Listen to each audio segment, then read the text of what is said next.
Hello, this is PZ NATO here to give you your Portal Zone exclusive 3D printing guide.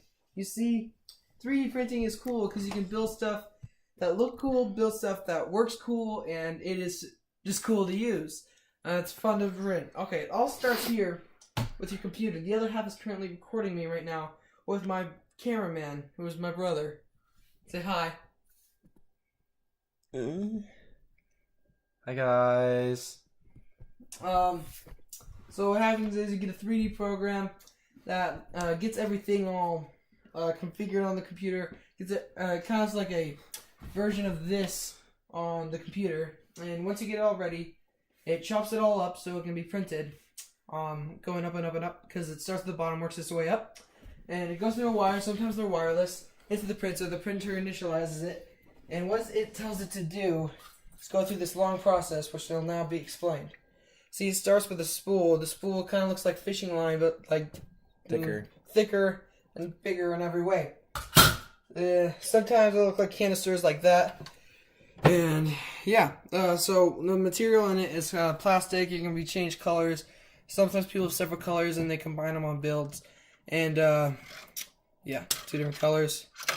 So it's fairly bendable and breakable. But can be made strong when properly used. So it starts here in the spool, and then it works its way through here, all the way to the extruder. The extruder is the name of the game in 3D printing. What happens is it heats up this nozzle right here, and it moves on this track, going that way and that way on as this rises up, and it heats up and pumps the filament into it, and it gets like basically very, very close to this platform. And it basically prints it. Yeah. I don't know how to better say it. Yeah. So some tools you use that come with it. This is the scraper. It's good for cleaning this, and also for getting off some of the rougher things off the printer that have been printing for a while. Another thing is the metal brush, which is good for cleaning it. I don't recommend it because it could scrape that, but I like it because it's really good for cleaning the nozzle. And it's just fun to have. You can brush your teeth with it if you want. Don't recommend it, but you can if you want. So, here's some of the things I printed. This is my very first print. I'm pretty proud of it. It is my lighthouse. It will guide me through my 3D printing adventure. Very good. Great metaphor. So here's some of my other prints. That's a lion. It's a boat. That's a squirrel. That is a gecko, and everyone's favorite Gallifreyan flying box. Made twice, once in keychain form, the other in normal form. When I get blue filament, I will do this right. This is actually something I recommend. You can find this on most popular websites. It's a boat. The thing is, your printer doesn't start off with more of the complicated things, kind of like this.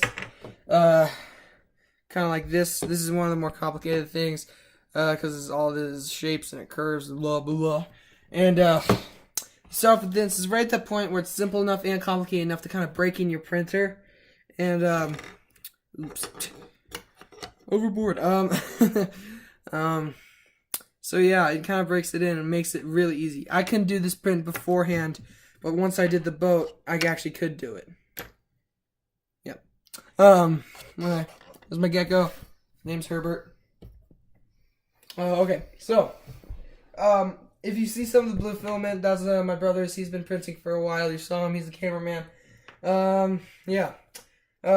So here, these are the test strips. You make sure if you download a print offline that it has a little line to the right or left of the print that will signify that has this little thing. And basically, it's like a warm-up strip. Sometimes it doesn't come out the second it starts printing. That is what this is for. An example of one that didn't happen. This one didn't have a test strip with it, and that's what happens. So, make sure there's a test strip with it. This shows you that the on the inside it has a honeycomb shape, and it's pretty cool because you can configure how dense that is and the shape of it. And it also shows the inside's fairly hollow if you choose so. And the shell is pretty thick if you choose so also, so it makes it really strong. And yeah. See, you can't just like you can, but I don't recommend just printing random stuff. You kind of gotta find stuff that works together. Sometimes you don't even plan it. Cool podium, cool skull together. Even cooler skull on a podium.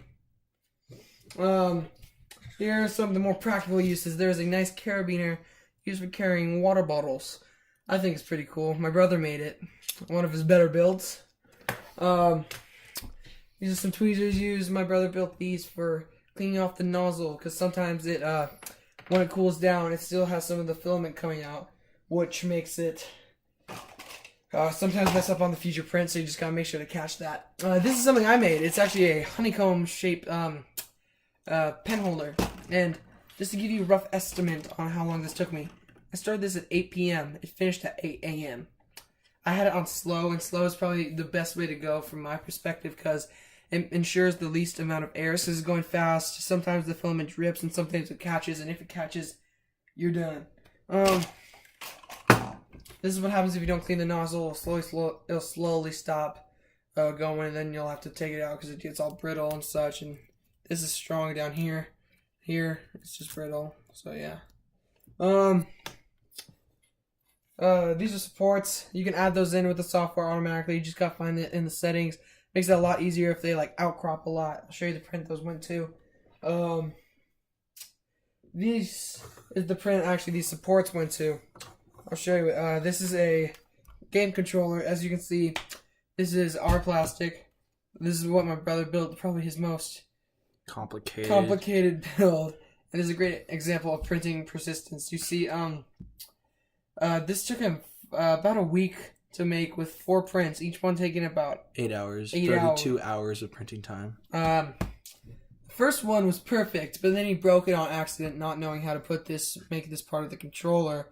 And then the second one, just the supports got messed up. It kind of became one with the controller. As you see, there's the supports, how they were part of it. That messed up. The third one we have for you right here. Didn't clean the nozzle. The fourth one is actually this one. It worked out pretty well, and he actually got the fit on. I'm pretty proud of him for it. He's probably pretty proud of himself too. Finally. And no masterpiece is not complete without its proper podium. There you go. You may rest in peace now. My personal favorite of my brother's prints is the butterfly knife. I think it's pretty cool, and it shows you how you can build stuff using several other colors. You see, he originally built this with white filament, and now he decided to make it again with blue accents, so he made the blade and the pins in there different colors, which I think is pretty smart of him, considering that these are pretty up in times. He saw a new filament, and he's like, hey, I want to make it look cool. That's pretty cool. Now I'm going to show you... Oh, well, good job, Nate. So now, I'm going to show you my brother's printer. You see, get a good look at this one. As you can see, we'll show you the differences. This one, okay.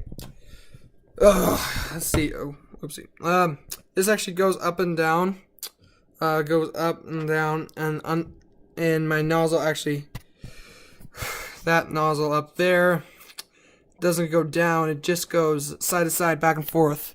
Just remember that. The nozzle doesn't go down on mine, but my platform does go up and down. We are now on the way to my brother's.